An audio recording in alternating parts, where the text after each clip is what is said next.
나는 떨어졌을지라도 온전히 채우시는 분, 떨어졌을지라도 온전히 채우시는 분이라는 제목으로 말씀의 은혜를 나누려고 합니다. 우리는 보통 이렇게 신앙생활을 하면서 이런 희망과 기대감을 자주 갖곤 합니다. 예수 믿으면 삶이 좀 예전보다는 더 잘 풀려야 하지 않나? 마치 오늘 찬양대가 찬양한 것처럼 예수를 나의 구주 삼고 성령과 피로써 거듭나면 나의 마음속에는 뭔가 그 뜨거움과 더불어서 주님과 더욱더 이렇게 가까워지고 잘 풀려야 하지 않나, 이런 생각도 가져볼 수가 있겠고요. 또 교회 다니면 우리가 예수를 믿었으니까 인생이 좀 편해져야 하지 않나라는 그러한 기대와 희망감을 갖곤 합니다. 그런데 현실은 좀 우리가 보면 어떤 것 같습니까?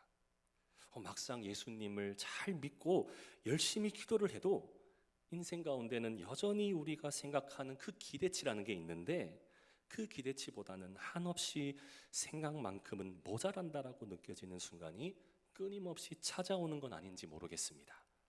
마치 어떤 날에는 기쁨이 떨어지고, 어느 날은 삶의 의욕감도 떨어지고, 또 어떤 날은 우리가 사람에 대한 신뢰가 떨어지다 보니까 신앙의 열심마저 잃어버릴 때도 있다는 것이죠. 그 순간 우리는 이러한 한숨과 원망감이 좀 찾아오기도 할 것입니다. 주님, 왜 이런 일이 생깁니까? 제가 뭘 잘못한 건지, 예수님이 함께 계시는데 왜 이런 일이 자꾸만 일어납니까? 그렇게 우리가 뭔가가 떨어졌다 생각하고 뭔가를 잃어버리고 좌절했다고 느낄 때에, 하지만 이런 일이 자주 일어난다 할지라도 우리는 그래도 하나님 자녀라는 인식이 있기 때문에 하나님의 말씀을 통해 예수 붙들고 그분을 온전히 믿는 그 신앙으로 나아가기를 넘어질 때마다 그렇게 다짐하곤 하지 않습니까? 그렇다면 그 다짐하는 만큼 오늘 본문 말씀을 통해서 한 번 더 확인해 보았으면 좋겠습니다. 내 삶이 점점 추락하고 떨어지고 있다고 생각되어지는 그때에 나는 여전히 믿음 안에 거하는 삶인가? 아니면 믿음의 줄기가 점점 옅어져서 하나님과 멀어지는 삶으로 나아가고 있었지는 않았는가? 오늘 본문 요한복음 2장 말씀을 통해서 하나님 앞에 우리의 신앙의 모습이 어떤지를 분명히 확인할 수 있었으면 좋겠습니다. 오늘 본문 배경, 그래서 예수님께서 보여주신 첫 번째 기적의 장면이지요.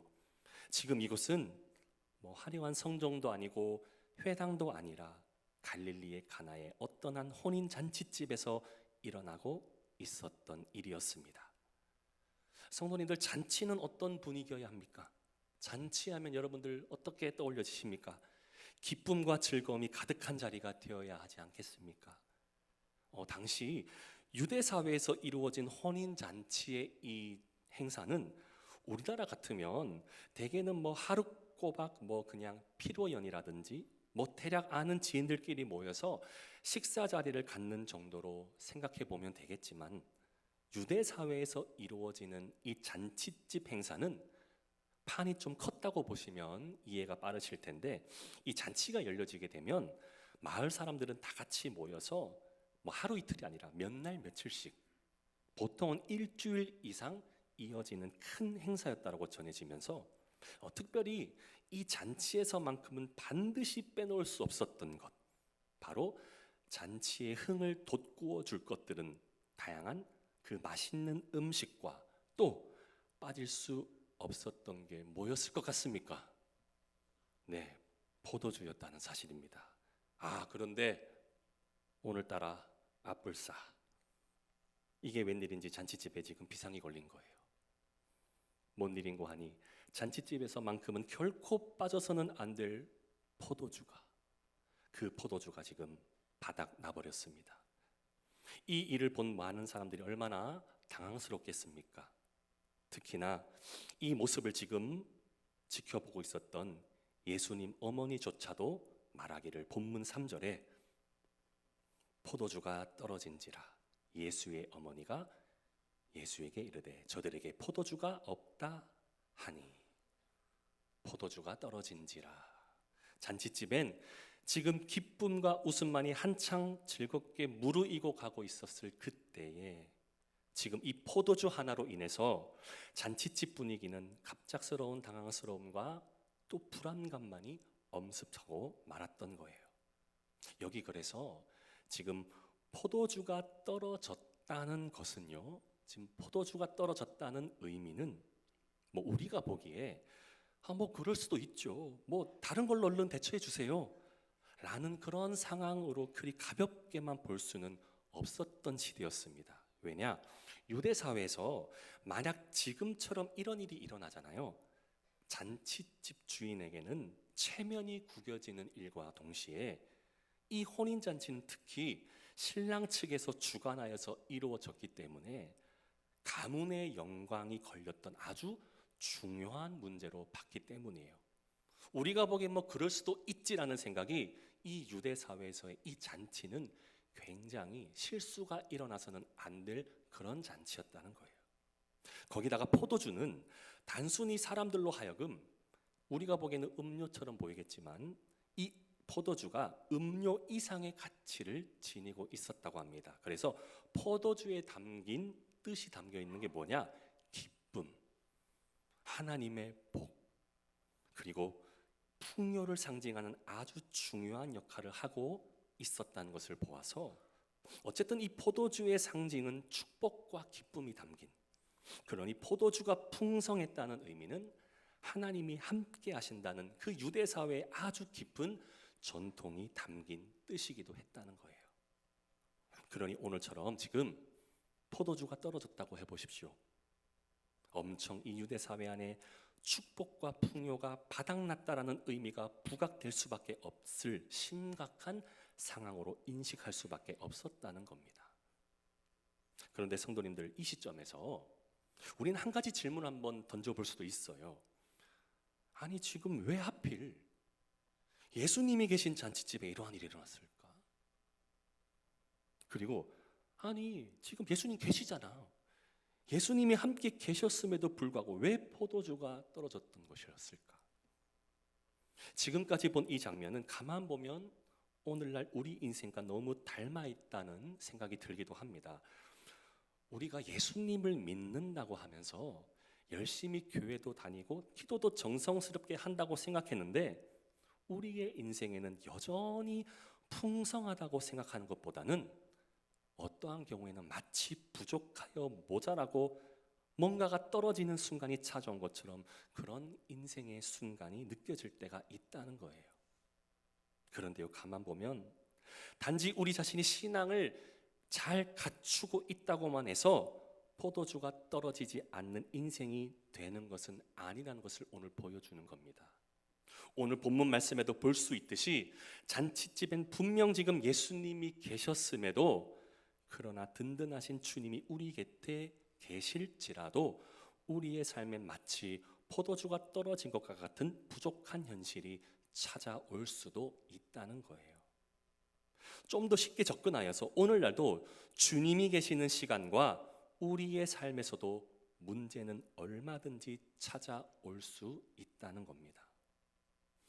제가 그럼 뭐 지금 그렇다고 예수님이 계시는데도 문제가 찾아온다고 하니 그럼 예수님은 믿을 만한 존재가 못 된다는 것으로 지금 그렇게 제가 말씀드리려고 하는 것이 아니에요. 핵심은 이러한 문제의 상황이 찾아올지라도 하나님을 믿는 자녀들은 어떻게 반응해야 하는 것을 찾을 수가 있어야 한다는 겁니다. 문제는요, 세상 사람들도 믿는 자에게도 똑같이 찾아오는데 하나님의 자녀는 문제를 어떻게 인식하는지 그 지혜를 찾아낼 수가 있어야 한다는 거예요. 그래서 말씀을 더 이어봅니다. 지금 본문에 포도주가 떨어진 상황 속에 가장 먼저 반응하고 있던 사람이 누구였습니까? 바로 예수님의 육신의 어머니인 마리아였습니다. 마리아의 모습을 보면요, 지금 그녀는 뭔가 답답함을 느끼고 마치 이럴 수도 있을 것 같아요. 지금 아들이 있잖아요, 같이. 그럼 어머니 같으면 아들에게, 아니 아들아, 너 능력이 있으니까 짠 하고 포도주쯤은 만들어내는 실력 되잖아. 얼렁 포도주 좀 짠하고 만들어서 좀 채워 넣어봐라 좀, 이럴 수 있을 것 같지 않습니까? 지금 상황이 좀 급하다 아이가, 우리 경상도식 그러면 급한 마음에 아들에게 시켜가지고 그럴 수도 있을 것 같지 않습니까? 어떤 이 상황을 당장에 어머니로서 자신의 아들에게 충분히 지금 부탁해 볼 법도 할 텐데요. 또는 뭔가 대책을 마련해 달라는 식으로도 강하게 요청할 수도 있을 것 같은데요. 성도님들께서도 좀 어떻게 할 것 같습니까?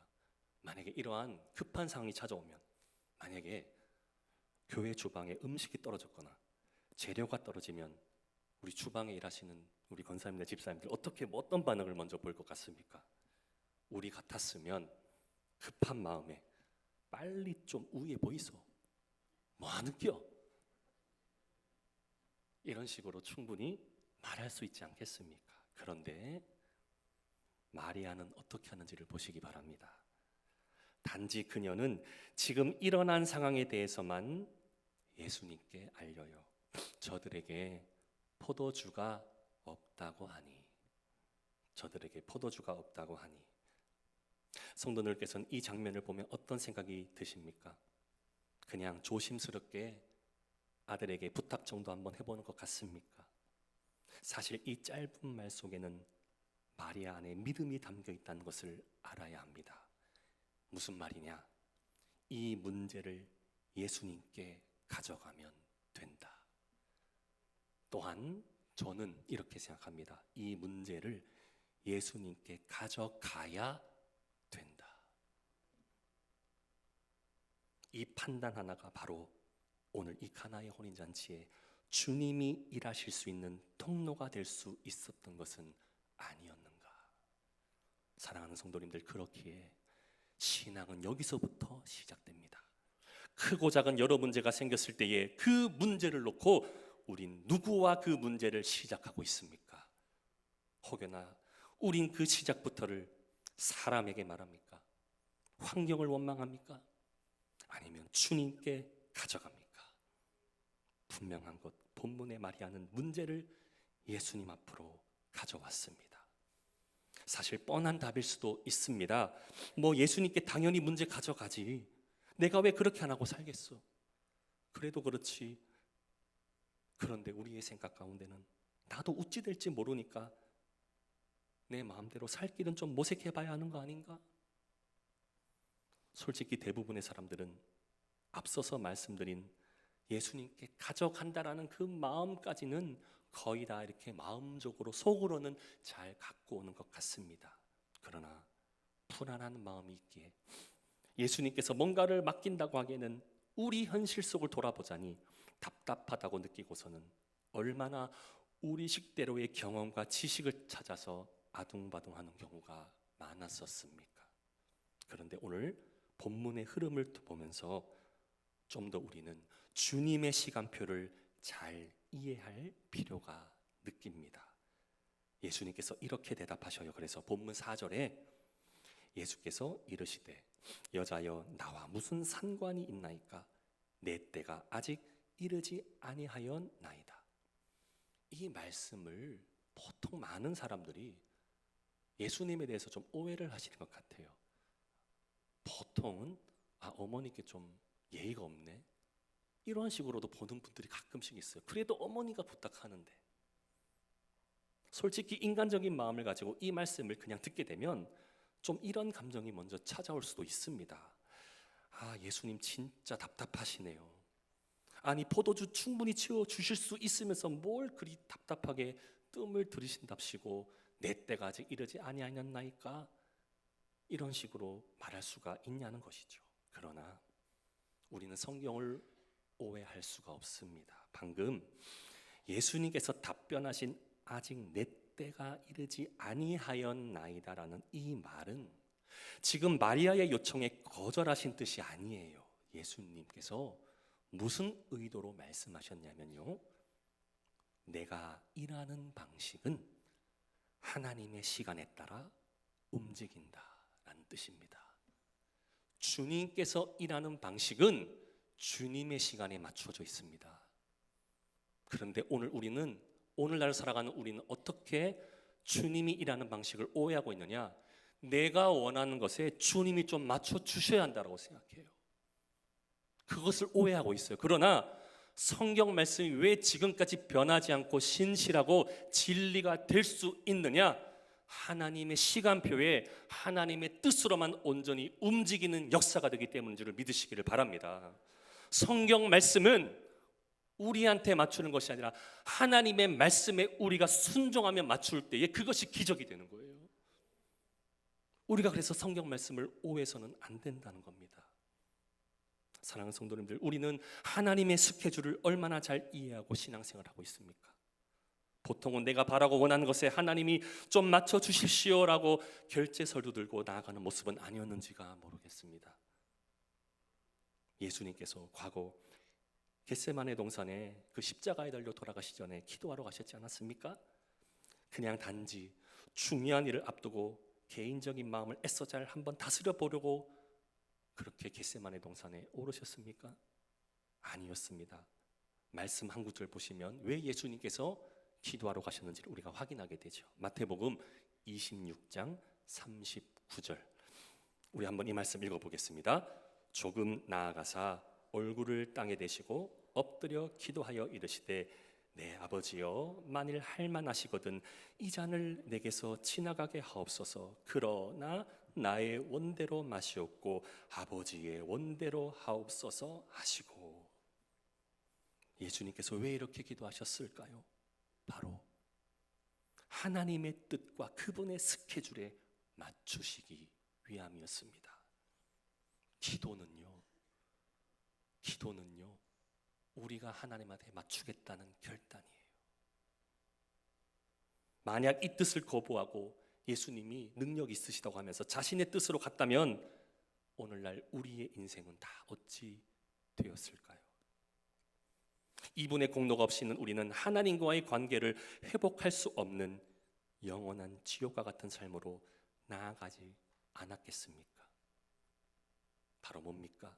하나님의 시간표에 성자 예수님이 아버지 되신 성부 하나님께 그 시간에 온전히 맞추셨을 때에 예수님의 십자가의 대속의 사건은 십자가에서 죽음으로만 끝난 것이 아니라 3일 만에 부활하심으로 우리와 하나님 사이에 화목을 이루실 수가 있었습니다. 그러기에 성도님들 기억하십시오.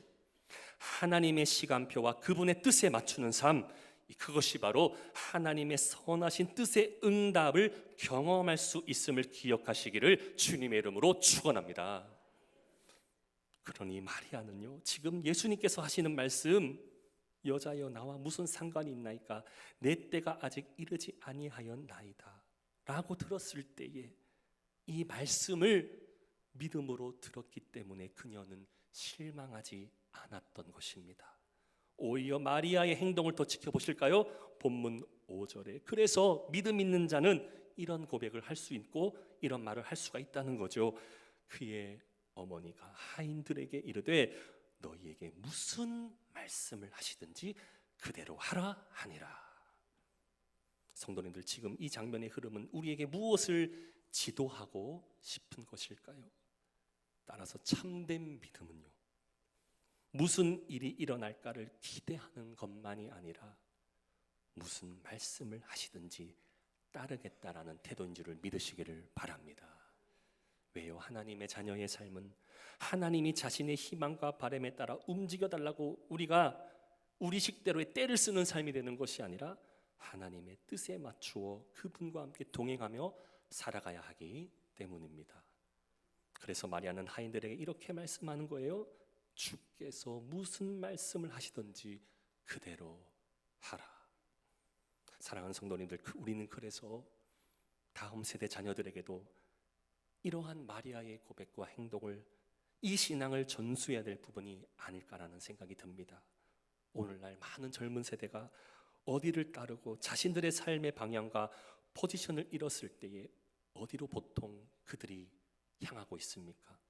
그들이 문제가 발생한다고 느꼈을 때에 그들은 어디를 향하는 것 같습니까? 대부분 그 해결책을 하나님으로부터 시작하려고 하지 않습니다. 자신들의 뜻대로 되지 않으면 방황해 봐야 한답니다.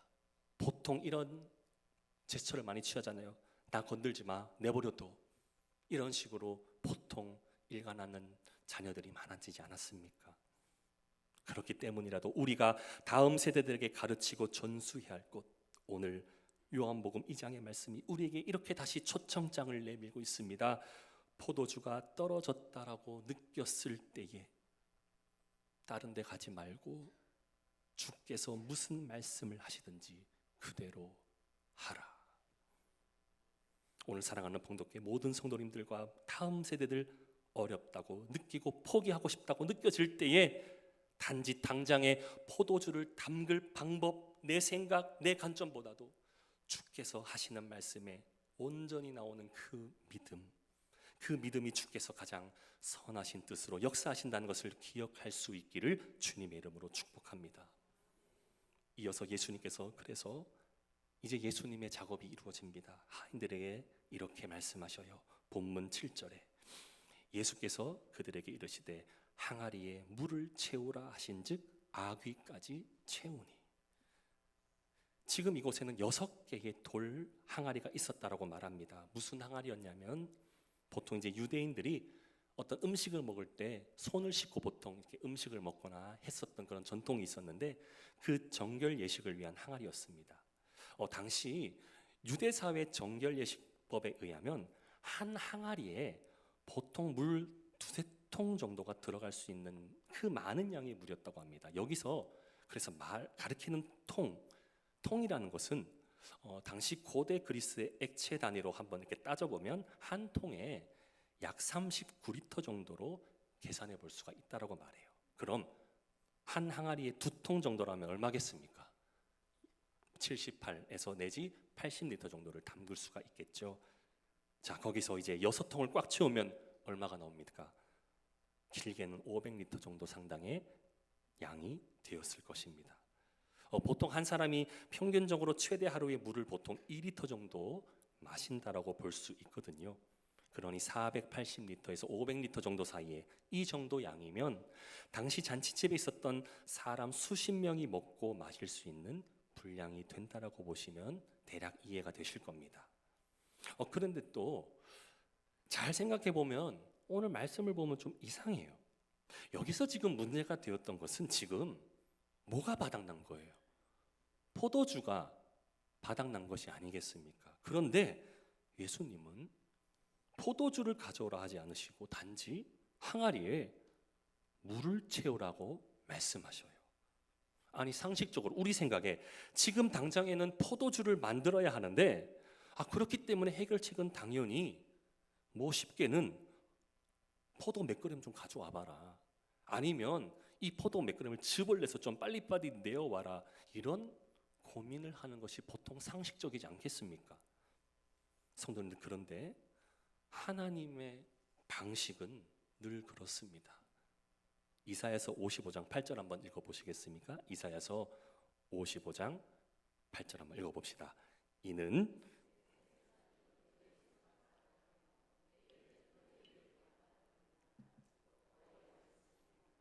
아멘. 하나님의 방식입니다. 우리는 상식 안에서 생각하고 머리가 이해가 되고 설득이 되어야 그 다음에 신뢰가 가든지 믿음이 가든지 보통 그런 단계를 거치잖아요. 그런데 오늘 주님이 출제하시는 이 믿음의 모의고사는 이런 문제를 주시는 것 같습니다. 비록 내 말이 내가 생각하는 상식과 직접 연결되지 않아 보일지라도 너는 내 말에 온전히 순종할 수가 있느냐? 그럼 하인들의 모습을 좀 볼까요? 별다른 생각들이 보이는 것 같습니까? 마치 하인들이 왜 물입니까? 아니 주님, 아무 목적 없이 물만 채우면 어찌 되는 겁니까? 이런 반응을 하였습니까? 본문의 하인들은요 그냥 채웁니다. 그것도 항아리 턱 밑 아귀까지 채웁니다. 또 그것도 대충 채운 것이 아니라 넘치도록 채웠습니다. 사랑하는 성도님들, 우리도 혹여나 종종 이런 신앙의 태도들이 없었습니까? 주님, 내가 이해가 되면 좀 순종해 보겠습니다. 좀 효과가 보이면 움직이겠습니다. 그러나 성경은 우리에게 오늘 이런 가르침을 줍니다. 순종이 먼저이고 이해는 나중입니다. 행동이 먼저이고 변화는 그 다음이라는 것. 순종이 먼저이고 이해는 나중.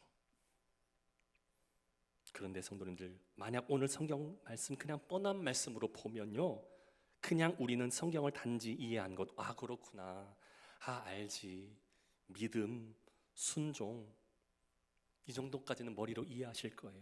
그러나 성도님들 기억하실 게 있습니다. 이 문구는 한번 적어 보셔도 괜찮을 겁니다. 자막이 지금 나옵니다. 이해해서 믿음이 장착되는 것이 아니라 믿으니까 이해가 되는 것입니다. 다시 한번요. 우리가 하나님을 다 이해할 수가 있습니까? 아니에요. 믿어야 하나님이 이해돼요. 하나님을 믿으니까 하나님이 어떠한 분이신지를 우리에게 가르쳐 주시니까 이해가 되는 것입니다. 우리가 주님을 온전히 순종하고 믿으니까 주의 뜻이 깨달아지고 이해되시는 것임을 기억하시기를 주님의 이름으로 축복합니다. 이제 하인들이 물을 가득 채운 후에 예수님은 다시 한번 말씀하십니다. 본문 8절에 이제는 떠서 연회장에게 갖다 주라 하시매 갖다 주었더니, 그리고 연회장은 이 포도주를 맛보죠. 그리고 그가 감동해서 이렇게 말합니다. 10절에 말하되 사람마다 먼저 좋은 포도주를 내고 취한 후에 낮은 것을 내거늘 그대는 지금까지 좋은 포도주를 두었도다 하니라. 이 잔치집의 상황을 총관리하던 연회장도 뭔가 새로움을 깨달았는 모양입니다. 사실 보통 연회장의 이 연회 분위기는 일단 상태 좋은 포도주로 사람들을 기분 좋게 해주고 약간씩 사람들이 기분 좋은 감성에 젖어 있을 그때에 연회의 하인들이 이 분위기를 잘 보고는 그 다음 상태의 나은 포도주를 제공해주는 그러한 순서가 있었을 터인데요, 오히려 지금 연회장의 포도주가 떨어졌고 다들 당황스러워했을 그럴 분위기였을지라도, 그러나 후에 나오는 포도주의 맛이 더 좋아졌다는 것에 오히려 더 감동받았다는 그런 지금 내용입니다. 성도님들, 영적인 측면에서 한번 조금 더 깊이 들어가 보셨으면 좋겠습니다. 지금 예수님께서 어디 좋은 재료 공수받은 것으로 좋은 포도주를 맛깔나게 만든 마치 탁월한 포도주 제조하는 실력을 우리에게 보여주고서 이 가나의 기적을 보여주셨을 걸까요? 만약 그렇게만 보셨더라면 우린 성경을 그냥 예수님의 탁월한 포도주를 잘 만드는 메이크업 아티스트로만 이해하고 있는 거예요. 오늘 이 혼인잔치는 왜 포도주가 끊어지는 상황이 발생하였음에도 이 잔치집은 더 즐겁고 행복한 분위기가 이어질 수 있었던 걸까요? 오늘 성경의 흐름은 지금 다 떨어진 포도주 가운데 예수님께서 물을 부으신 상황이죠. 후에 예수님께서 이런 말씀 우리에게 주셨습니다. 같은 본문에 나오는 요한복음 6장 35절에 보시면 예수님이 이러한 역사를 이루셔요. 예수께서 이르시되 나는 생명의 떡이니 내게 오는 자는 결코 줄이지 아니할 터이요 나를 믿는 자는 영원히 목마르지 아니하리라. 무슨 흐름이 예상되십니까? 연회 장소에 지금 포도주는 떨어졌습니다. 그리고 장치의 흥도, 이 포도주가 떨어지면 흥이 깨어지는 것도 시간 문제입니다. 오늘 이 행복하고 즐거운 잔치집 분위기가 계속 이어질 수 있었던 것은 누구 때문이었습니까? 또한 포도주의 맛과 포도주가 계속 공급될 수 있게 만든 근원은 어디에 있었습니까? 성도님들, 오늘 본문의 저자인 사도 요한은 그래서 이 복음을 증거하길 원했다는 거예요. 자막 한번 띄워주시면 예수 그리스도가 주관해 주셔야 진정한 혼인잔치이다. 예수 그리스도만이 우리의 삶의 행복과 만족 되시는 진정한 포도주가 되시는 분이시다. 포도주에 포도주를 부은 게 아니라 포도주에 물을 부었다는 것은 성도님들 성령을 부은 거예요. 예수님이 부어주셔야 마르지 않는 게 되는 거예요. 예수님이 부어주셔야만 기적이 되고 예수님이 포도주시는 포도주를 마셔야 우리는 목마르지 않는다는 겁니다. 이게 복음이에요. 기적이 복음이 아니라 예수님이 하셔서 변화시킨 그 말씀의 일들이 오늘 우리에게 이렇게 복음으로 알려주고 있습니다. 기억하십시오. 오늘 이 사건은 오직 하나님의 영광만을 온전히 드러나는 데 있는 줄을 믿으시기를 주님의 이름으로 축복합니다. 말씀을 맺습니다. 사랑하는 성도님들, 오늘 본문의 가나의 혼인잔치 가운데 물이 포도주로 변한 사건은 단순히 신기하고 놀라운 현상을 보여주려는 것이 본질이 아닙니다. 오늘 예수님을 중심에 모신 인생이 어떻게 달라지는지를 보여주는 말씀입니다. 즉 진짜 기적은 내 안에 주님을 모시고 함께 동행하는 삶으로 변화되고 충만한 은혜가 날마다 증거되는 삶이 바로 기적의 본질이 되어야 할 줄을 믿습니다.